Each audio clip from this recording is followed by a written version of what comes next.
वो कहावत तो सुनी होगी आपने कि एकता में बल होता है, लेकिन बीजेपी को हराने के लिए बना इंडिया गठबंधन अब थकता और बिखरता दिखाई दे रहा है, क्योंकि अब ना उसमें कोई बल रह गया है और ना ही कोई ऐसी बात जिससे वो बीजेपी को हरा पाए। लेकिन सवाल ये कि आखिर इंडिया गठबंधन बिखरा क्यों, आखिर क्यों उसमें दरार आई, जिसकी बड़ी वजह आज हम आपको बताने जा रहे हैं। नमस्कार, मैं हूं आपके साथ हर्ष भारद्वाज। आप देख रहे हैं शेष भारत।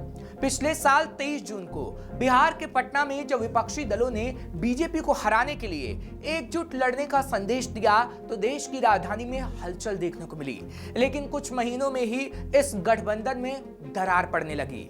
जिस नीतीश कुमार ने विपक्षी दलों को एकजुट करने की सबसे पहले शुरुआत की थी, वे खुद अब एनडीए का हिस्सा हैं।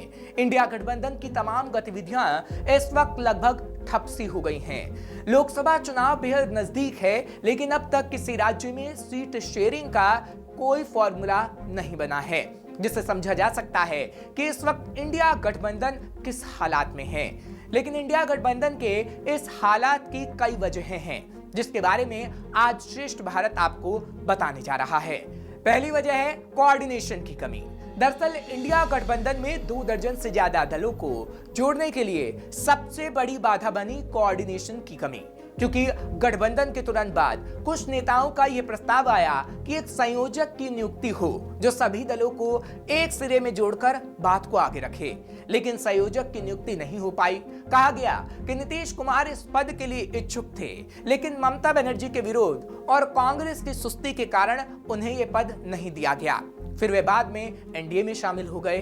कोऑर्डिनेशन की कमी का आलम यह रहा कि इंडिया गठबंधन ने अलग अलग कमेटियां बनाई, लेकिन कभी उसकी एक मीटिंग तक नहीं हुई। इसी कारण गठबंधन कभी कोई साझा कार्यक्रम तक नहीं कर सका। इससे धीरे धीरे गठबंधन के दलों के बीच असंतोष बढ़ता रहा और इस प्रक्रिया से वो खुद को दूर करते रहे। दूसरी वजह रही विश्वास की कमी। इंडिया गठबंधन में 2 दर्जन से ज्यादा राजनीतिक दल बीजेपी को हराने के लिए एक मंच पर तो आ गए, लेकिन कभी वो आपस में विश्वास नहीं बना सके। गठबंधन होने के बाद भी इसमें सभी राजनीतिक दल एक दूसरे के खिलाफ बयान देते रहे।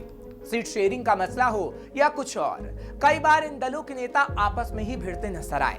इसका नकारात्मक संदेश जाता रहा और इस घटनाओं ने इंडिया गठबंधन को कभी स्थिर नहीं होने दिया।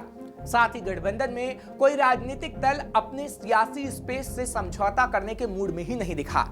यही कारण है कि कई कोशिशों के बावजूद वो कभी एक साझा रैली तक नहीं कर सके। कभी पटना, भोपाल तो कभी शिमला में रैली करने की तैयारी हुई, लेकिन आपसी विश्वास की कमी के कारण ऐसा नहीं हो सका। तीसरी वजह रही सभी से बातचीत का ना होना। कहा गया कि गठबंधन ने सभी से बातचीत को कायम नहीं रखा। इसके लिए ज्यादातर क्षेत्रीय दल कांग्रेस को जिम्मेदार ठहरा रहे थे। अगस्त में मुंबई में गठबंधन की मीटिंग होने के बाद कांग्रेस ने लगातार बैठकों की डेट टाली। उनके नेता 5 राज्यों के विधानसभा चुनाव में व्यस्त रहे। तब गठबंधन के ज्यादातर नेताओं ने दबी जुबान में आरोप लगाया कि कांग्रेस विधानसभा चुनाव में बेहतर परिणाम मिलने के बाद क्षेत्रीय दलों पर सीट की अधिक हिस्सेदारी के लिए दबाव बनाना चाहती है। लेकिन हुआ ठीक उलट। कांग्रेस के लिए परिणाम बहुत खराब रहे। इसके बाद क्षेत्रीय दल कांग्रेस पर दबाव बनाने लगे। कांग्रेस अपनी पूरी ताकत और ऊर्जा न्याय यात्रा में लगाती रही। इस तरह सभी से बातचीत ना होने की वजह से गठबंधन बेपटरी हो गया। चौथी वजह रही रोड मैप का नहीं होना। जब से विपक्षी दलों का इंडिया गठबंधन सामने आया, तब से इसमें शामिल राजनीतिक दलों की गिनती और अंक गणित तक ही बात सीमित रही। गठबंधन काम कैसे करेगा, उसका रोड मैप क्या होगा, विजन क्या होगा, जनता के बीच वो किस मुद्दे तक जाएंगे, इस बारे में सहमति तो दूर, एक छोटी पहल तक नहीं हुई। रोड मैप तो दूर, मीटिंग के बाद मीडिया से बात कौन करेगा और उन्हें क्या कहेंगे, इसे तय करने की माथापच्ची भी होती रही। इस तरह बिना रोड मैप के ये गठबंधन कभी आगे बढ़ता नहीं दिखा। हालांकि कुछ दलों ने शुरू से इस बात के लिए दबाव जरूर बनाया था कि सीट शेयरिंग और मुद्दे के रोड मैप पर सबसे पहले स्पष्टता हो जाए, जिससे जमीन पर इसे समय रहते अमल किया जा सके। लेकिन पिछले साल अगस्त की मीटिंग के बाद जो गठबंधन भटका, उसके बाद रोड मैप तय करना तो दूर, इन्हें आपस में एकजुट रखना ही सबसे बड़ी चुनौती बन गया। 5वीं वजह रही गठबंधन में कलह का होना।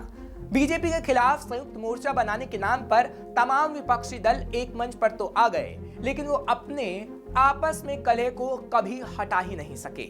मसलन पश्चिम बंगाल में टीएमसी और लेफ्ट ने साफ संदेश दिया कि उनके बीच किसी तरह का समझौता मुमकिन ही नहीं है, जबकि दोनों गठबंधन का हिस्सा थे। उसी तरह पंजाब में कांग्रेस, आम आदमी पार्टी और केरल में कांग्रेस लेफ्ट के बीच ऐसा ही कलह सामने आया। इसी गठबंधन के बीच जब मध्य प्रदेश विधानसभा चुनाव में समाजवादी पार्टी ने कांग्रेस से कुछ सीटें मांगी तो कांग्रेस ने इसे खारिज कर दिया।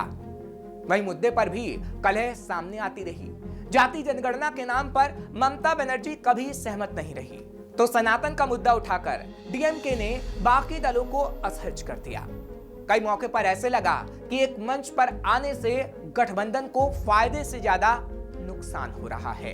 तो इंडिया गठबंधन सत्तारूढ़ बीजेपी को आंखें दिखा रहा था कि लोकसभा चुनाव में वो बीजेपी को पस्त कर देगा। हालांकि ये फ्रेम अब दरक रहा है और इसी के साथ इंडिया गठबंधन के खड़े हो पाने की संभावनाएं भी सुस्त होती नजर आ रही हैं, जिसकी बड़ी वजह हम आपको बता चुके हैं। खैर, आगे आने वाले समय में इंडिया गठबंधन का भविष्य क्या होगा वो आप हमारे इस विश्लेषण से समझ ही गए होंगे। फिलहाल हम आपके सामने ऐसे विश्लेषण लाते रहेंगे और खबर का हर एक पहलू आपको बताते रहेंगे। इसलिए देश दुनिया की तमाम खबरों के लिए आप देखते रहिए श्रेष्ठ भारत।